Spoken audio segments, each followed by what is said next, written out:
I never thought a $25 gift card could end a 30-year relationship. But there I was, standing in the middle of a packed restaurant, watching my partner unwrap a $75,000 Rolex while I held a plastic envelope from a department store in my hand, and listened to him laugh and call me 52, like I was some outdated model he'd forgotten to upgrade. My name is Harold. I'm 58 years old, and this is the story of how I realized I wasn't a partner in my own relationship anymore. I was just background. Before I tell you how it all fell apart, how that watch, that gift card, and that one word exposed 30 years of hidden truth, make sure to subscribe. You're not going to believe how far this went. My partner, Ethan, and I have been together for 3 decades. We met when I was 28 and he was 26. Both of us working crappy jobs and splitting rent in a tiny apartment with paper-thin walls. Back then, our biggest luxury was a pizza with extra toppings. We built everything together. The house, the business, the life. I'm the quiet one.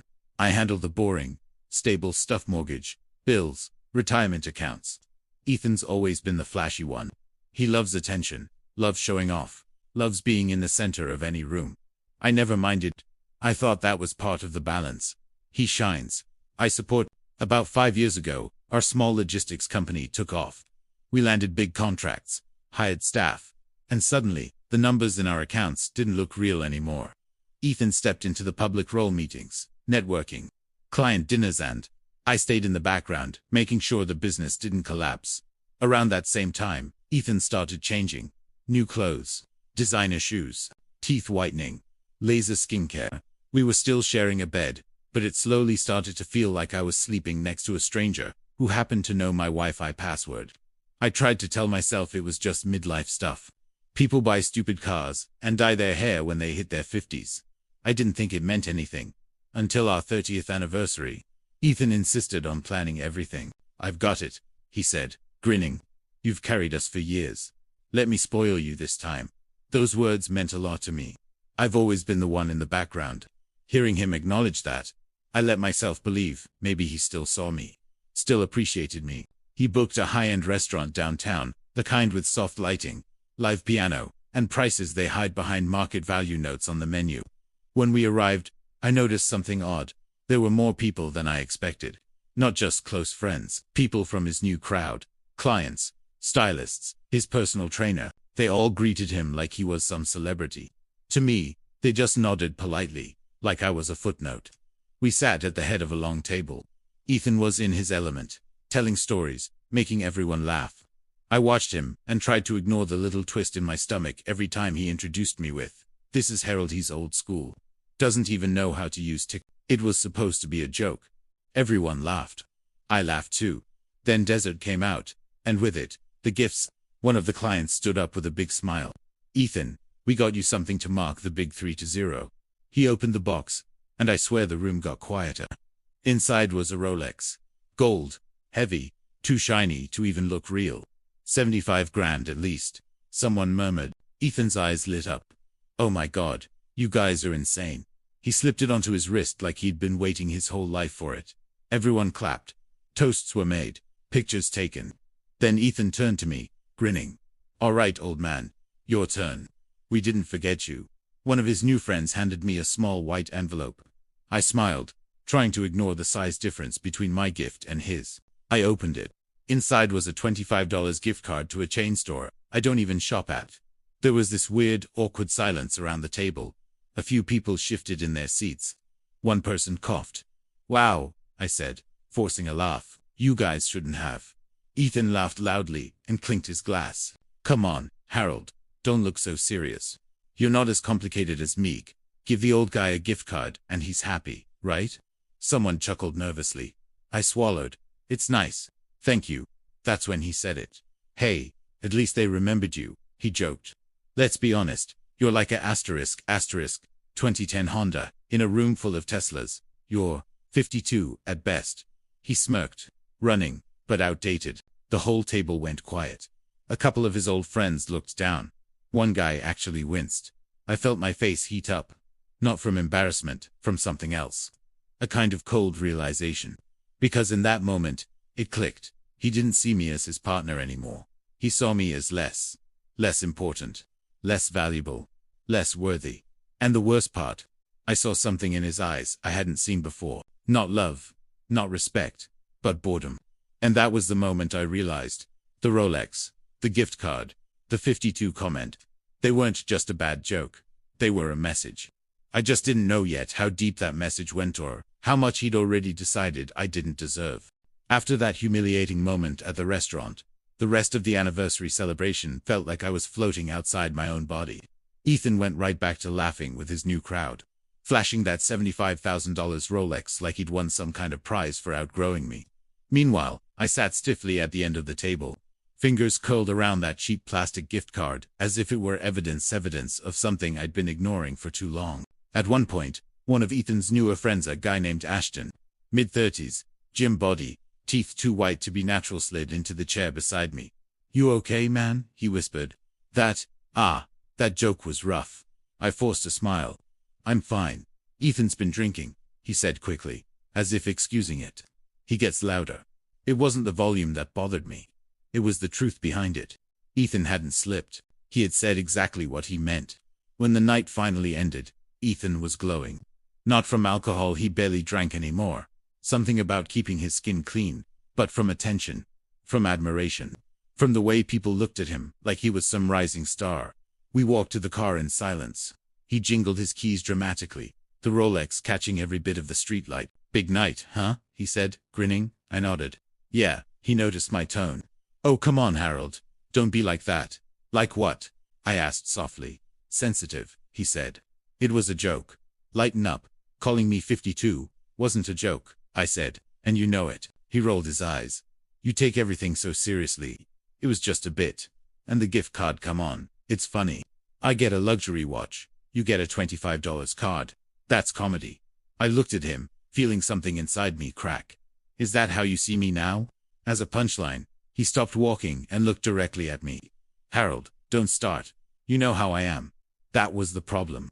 I did know how he was, but I didn't realize how much he'd changed. We drove home in silence. When we got inside, Ethan tossed his jacket onto a chair and headed straight to the bedroom, still admiring the Rolex on his wrist.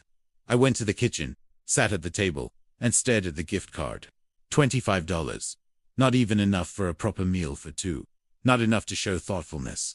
Not enough to show effort. Not enough to show love. Just enough to show disrespect. After about 15 minutes, Ethan walked back in, shirtless, watch still on. "Hey," he said, "come to bed. I'm not tired." He raised an eyebrow. "You're sulking." "I'm thinking." I corrected. "About what?" he asked.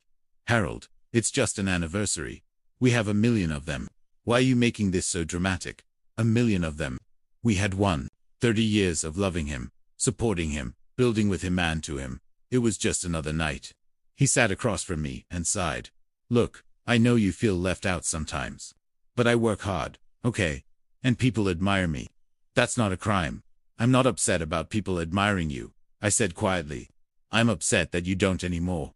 He blinked, surprised, annoyed. "What does that mean? You talk to me like I'm a burden. You joke about my age, my usefulness, my everything. And tonight, at our own anniversary dinner, you humiliated me." He didn't say anything at first. His jaw tightened. "Harold, you're being oversensitive. For 30 years, I believed that word. Tonight, I didn't." "I'm not stupid," I said. "You've been different for months. Distant, critical, embarrassed to be seen with me." "That's not," he started. "Yes," I said, cutting him off. "It is." And tonight removed any doubt. His lips parted like he wanted to deny it, but couldn't find the words. Instead, he looked away and shrugged. "People change," he muttered. "Maybe we have too." My chest tightened. After everything we built, everything we survived, he didn't respond. And the silence between us said everything. Eventually, he stood up. "Look, I have a meeting early. Can we just forget tonight happened?" I stared at him. Really stared. For the first time in our 30 years together, Ethan looked like a stranger. Cold. Detached. Already somewhere else. "No," I said quietly. "I don't think I can." He sighed heavily, annoyed, and walked back to the bedroom without another word. I sat alone in the dark kitchen, staring at the Rolex's empty box, glinting on the counter. And something in my gut twisted hard. This wasn't just a bad night. This wasn't just thoughtlessness. Ethan's behavior, his spending, His new crowd, the gifts, the jokes. This was a pattern. And I had a terrible, sinking feeling that the Rolex and the 52 comment were the least painful parts of what I was about to uncover. Because something had shifted long before tonight. I just hadn't connected the dots yet.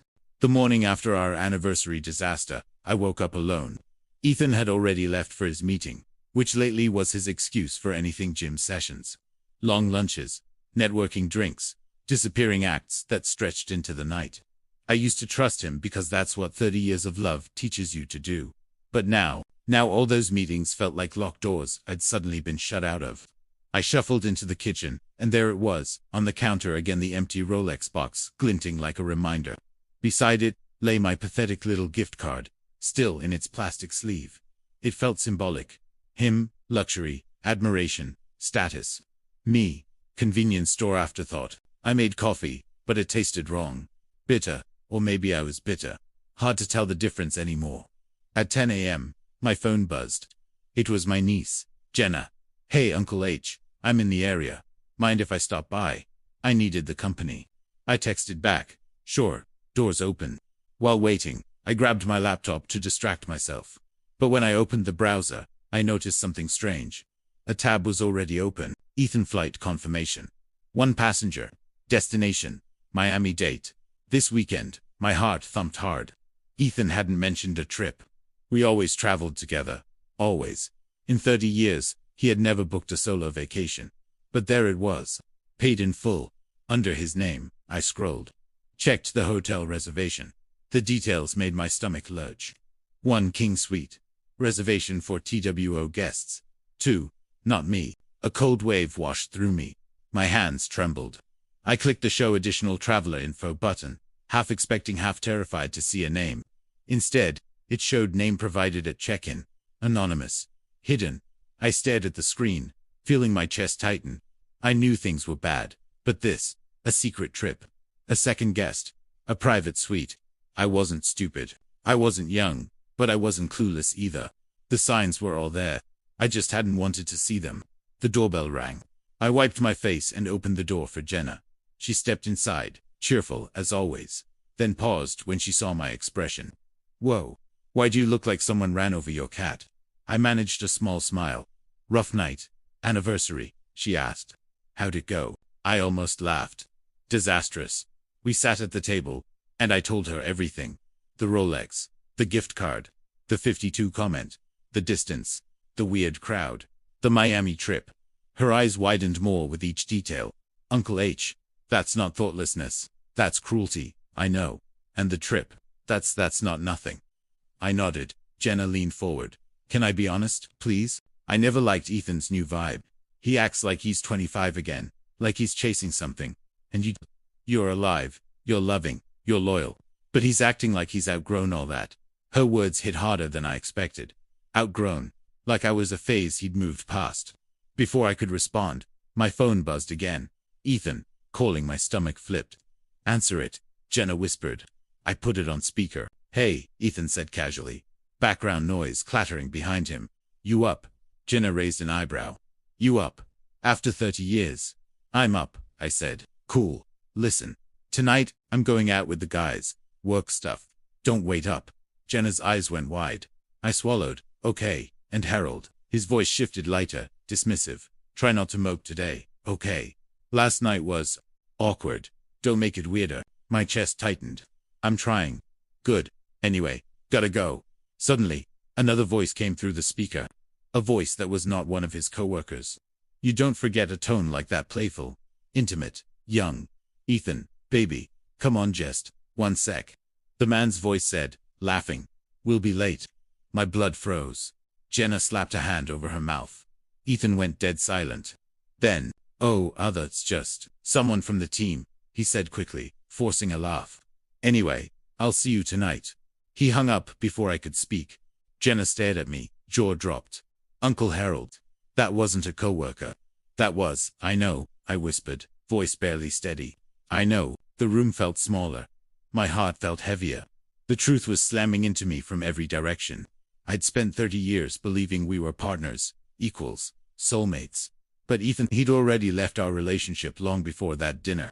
Long before the Rolex. Long before the gift card. He was living a second life. A secret life. And he didn't even care enough to hide it. Well, Jenna reached across the table and squeezed my hand. What are you going to do? I swallowed hard. For the first time in our 30-year relationship, I didn't say work it out or give it time. I looked at her and said the words that scared me. I don't think Ethan is who I thought he was. And I think he's planning something I haven't discovered yet. For the rest of that afternoon, my mind wouldn't settle. Every small detail from the past year suddenly felt suspicious. His new wardrobe, his late nights, his networking trips, the way he'd stopped touching me in bed, how he angled his phone away whenever he texted. The pieces weren't just adding up, they were yelling. By evening, Jenna had insisted on staying with me just in case. I didn't argue. Having someone there kept my hands from shaking while I paced my own living room, replaying that stranger's voice, calling Ethan baby. By 8 p.m., Ethan still wasn't home. At 8:30 he texted, "Don't wait up. Big night. Love you. Love you." 2 empty words thrown like crumbs at someone he didn't respect anymore. I stared at that message, something inside me hardening. If he was lying about where he was, I needed proof, not guesswork, not emotion. Proof. So I made a decision I never thought I'd make. I went into his home office. I opened the door and flicked on the light. Everything was too neat. Not normal Ethan neat. Curated neat. A showroom version of his life. Books arranged by color. Papers stacked perfectly. Not a single personal photo of the two of us. I opened the top drawer. Receipts. Dozens of them. Hotel bars. Designer stores. Spa appointments.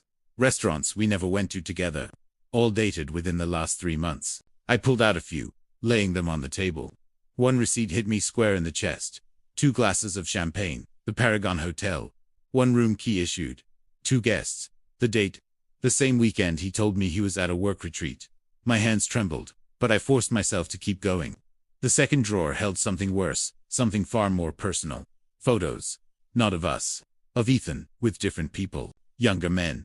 Hotel pool selfies. Nightclub shots. A picture of him kissing someone on the cheek.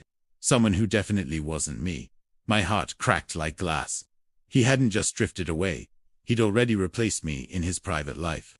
But the worst drawer was the bottom one. That alone felt suspicious. Ethan trusted me with everything: finances, business accounts, the house. But this drawer, the only locked thing in the entire office, was off limits. Jenna, who'd been quietly sitting behind me, leaned forward. "Do you think he keeps?" Then I remembered something Ethan used to brag about. Nobody ever checks inside old phone cases. Perfect hiding spot. I scanned his bookshelf. 3 old phone cases. Each still had enough space behind the lining. The key, I held it tightly, my heart pounding, and fitted into the drawer lock. It clicked open. Inside, I found a small leather folder. Very official looking. I opened it. The first page made my stomach drop so hard I felt dizzy. Document of dissolution of partnership prepared. Not filed applicant. Ethan Reynolds respondent. Harold Lawson. I blinked, breath catching. He was preparing to legally remove me. From the business. From our assets. From our shared life. This wasn't a breakup. This was an extraction. But the second page was worse. It was a financial appraisal of our business. In Ethan's handwriting, circled in red, Harold's share to be minimized. Talk to lawyer about adjusting contributions. I felt sick. He wasn't just leaving me. He was trying to strip me of everything I'd built. Things I created, I maintained, while he charmed clients over wine. Jenna whispered, "Uncle Harold. He wants to cut you out. He's been planning this," I said, breath shaky. Everything he's been doing. It's not just cheating, it's business. It's calculated. Then we found the last page. A printed email. And the note Ethan scribbled at the bottom. "Trip with them, final decision after a weekend." That word stabbed me. Jenna looked at me, eyes wide. "He's going to Miami to meet his lawyer, or Apora, or the person he's replacing me with," I finished quietly. Shock numbed everything. Ethan wasn't confused. He'd been preparing for months to end the relationship. Take the business, take the assets, take the life we built and discard me like a used napkin. My breath shook. I closed the folder slowly. "Jenna," I said quietly, "this isn't a breakup. This is an ambush." And for the first time in 30 years, I felt something I'd never felt toward Ethan. Fear. Not of losing him, but of what he was capable of next. Finding Ethan's hidden folder should have broken me. 30 years together, and all it took for him to throw it away was a Rolex. a younger crowd, and someone whispering in his ear that he deserved more. But instead of collapsing, something inside me snapped into place. Clarity. For the first time in months, maybe years, I could finally see the truth. Ethan didn't drift away. Carefully, quietly, strategically, he wanted the business, he wanted the money, he wanted the younger life he'd recently discovered, and he wanted me out of the way cleanly, quietly, without a fight. I wasn't the boring old man he thought I was. I wasn't outdated, I wasn't naive, and I damn sure wasn't going to let him walk away with what I built. Jenna stayed with me that night. She sat on the couch in her oversized sweater while I combed through the documents again. Every word felt like a punch. He'd adjusted financial statements to minimize my stake. He'd scheduled meetings I wasn't invited to, and he was planning to finalize everything on his Miami trip. Finally, Jenna spoke. "Uncle Harold, what are you going to do?" I closed the folder. Fight. At 2 a.m., I called my accountant, an old friend named Walter, who owed me a favor, or 10. He answered groggily, but once he heard the words urgent, documents, and Ethan, he snapped awake. "Email everything," he ordered, "all of it. I'll call my lawyer right now." I sent him every photo, every document, every receipt. Then, before I could talk myself out of it, I logged into our business systems, something Ethan forgot he didn't have full authority over. A recent permissions change. Ethan had downgraded my access. He was prepping to lock me out completely. Strengthened admin controls. Set up alerts for unusual activity. Then I flagged the accounts. If he tried anything else, the system would notify me instantly. I wasn't going to let him erase me from the business I built with my own hands. Around 6 a.m., Jenna brewed coffee as I sat at the table scrolling through documents, preparing everything for my emergency meeting with Walter's lawyer later that morning. And then the door unlocked.